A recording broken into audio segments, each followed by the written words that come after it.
It's finally here, the M1 MacBook Pro. Check it out. So today we got a couple things. We're gonna be unboxing this bad boy. So this MacBook has the Intel chip, and this MacBook has the new Silicon Valley M1 chip.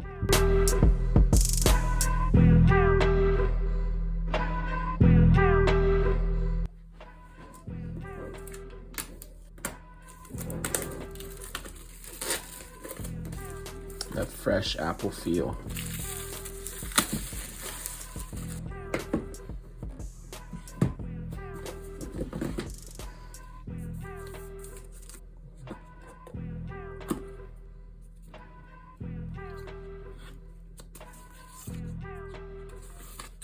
But you do have the Apple stickers at least.